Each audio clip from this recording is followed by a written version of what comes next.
श्री राधे कृष्णाभ्याम नमः। श्रीमद्भागवत महापुराण प्रथम खंड। कुर्जत्ताभिरुदेवर्यम शब्दयन्त इतस्ततम रत्नस्थलेषु पश्यन्ति सुदतम सुंदरम मुखम।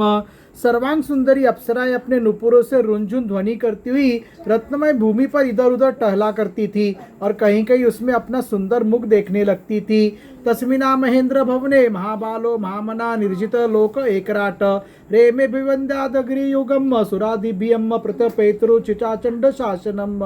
उस महेंद्र के महल में महाबली और महामनस्वी हिरण्यकश्यपु सब लोगों को जीतकर सबका एक छत्र सम्राट बनकर बड़ी स्वतंत्रता से विहार करने लगा। उसका शासन इतना कठोर था कि उससे भयभीत होकर देव दानव उसके चरणों की वंदना करते रहते थे।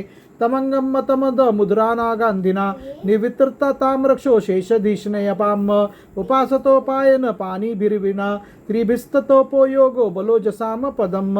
युधिष्ठिर वह एक उत्कट गंध वाली मदिरा पीकर मतवाला रहा करता था। उसकी आंखें लाल लाल और चढ़ी हुई रहती। उस समय तपस्या योग शारीरिक और मानसिक बल का वह भंडार था। ब्रह्मा विष्णु और महादेव के सिवा और सभी देवता अपने हाथों में भेंट ले लेकर उसकी सेवा में लगे रहते थे। जगुर महेंद्राना सोमजसा स्थितम विश्वावसुतुम्रो समादादियम गंधर्व सिद्धया ऋषोस्तु मनुहु विदाधरा अपसरश्च पांडव।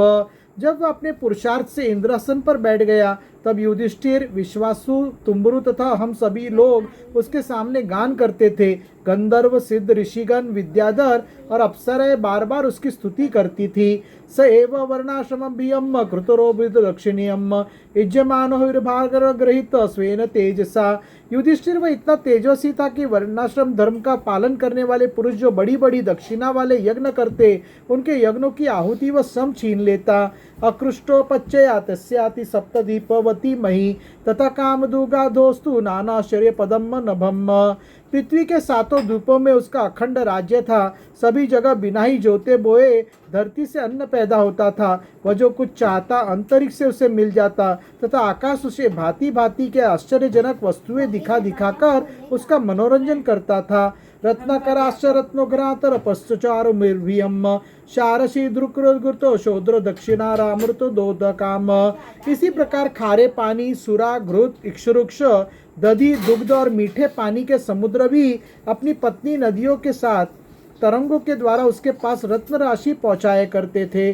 शैला द्रोणो भीरा क्रीडम सर्वतोषु गुणान द्रुमाम ददार लोकपाला नाम एक एवरप्तु गुणान।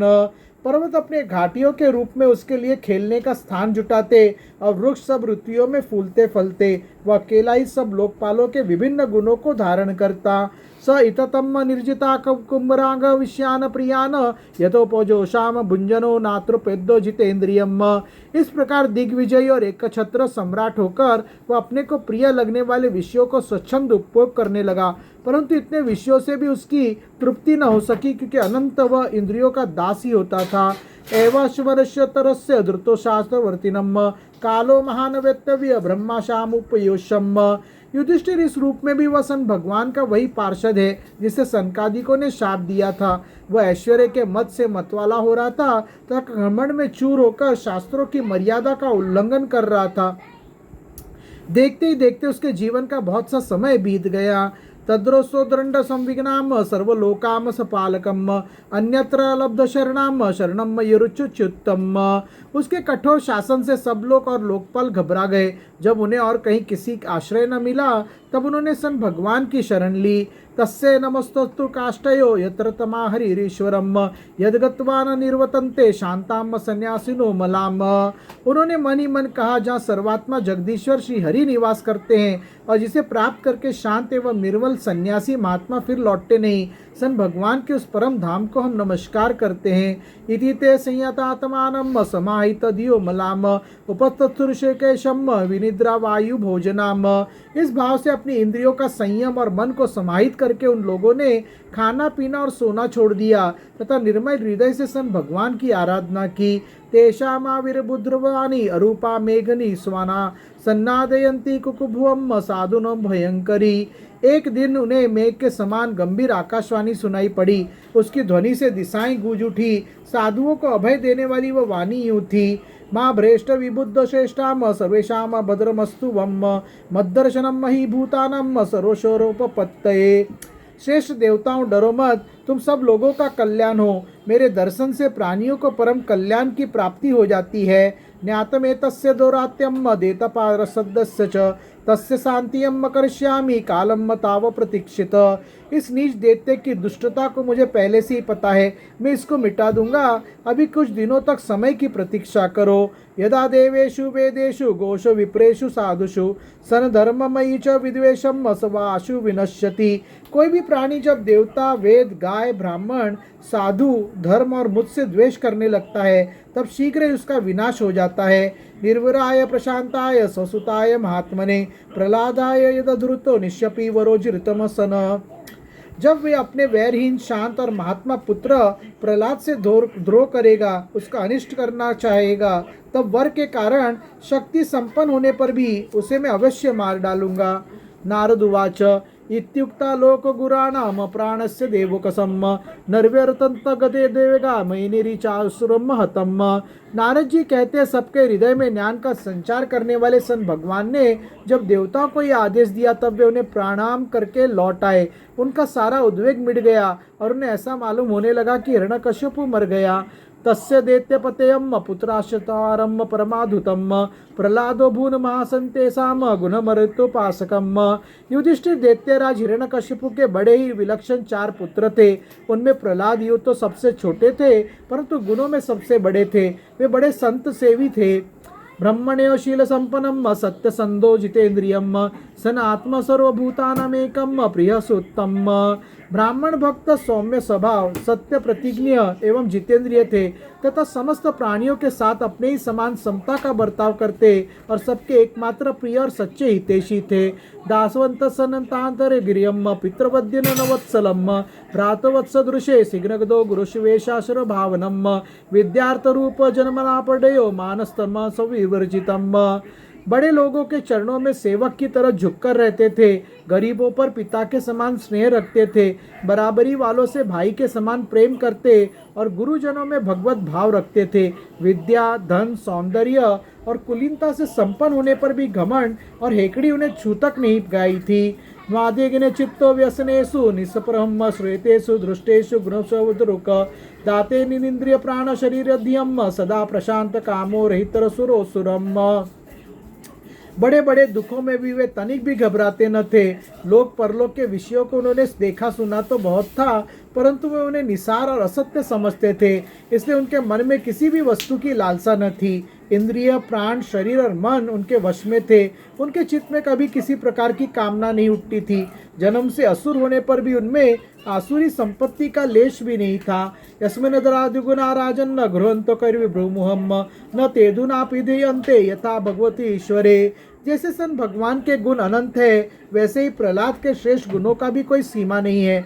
महात्मा लोग सदा से उनका वर्णन करते और उन्हें अपनाते आए हैं, तथापि वे आज भी जीव के त्यों बने हुए हैं। यम साधु गाता सदासी विरूपुरी सुरा नृप प्रतिमानम प्रकुरंती किमुत्ताने भवादृशाम।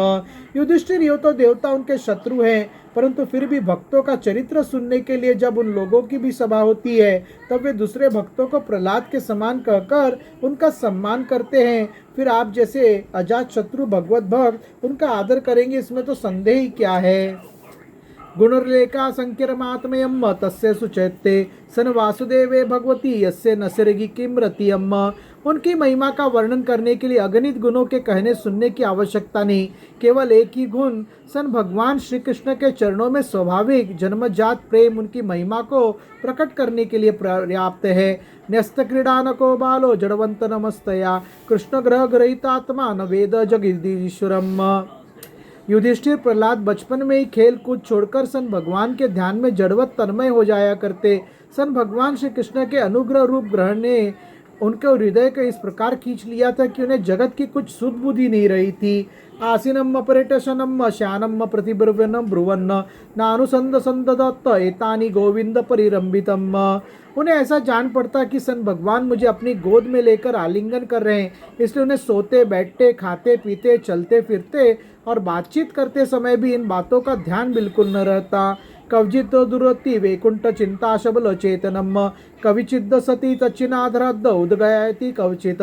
कभी कभी सन भगवान मुझे छोड़कर चले गए, इस भावना में उनका हृदय इतना डूब जाता कि वे जोर जोर से रोने लगते। कभी मन ही मन उन्हें अपने सामने पाकर आनंद को रोक से उठठाकर हंसने लगते। कभी उनके ध्यान के मधुर आनंद को अनुभव करके जोर से गाने लगते। नदत्ति कवचत कंठो विलज्जो नृतत्ति कवचित कवचित भावना युक्त सतन्माजुकरः। वे कभी उत्सुक हो बेसुरा चिल्ला पड़ते, कभी कभी लोक लज्जा का त्याग करके प्रेम में छक्कर नाचने भी लगते थे।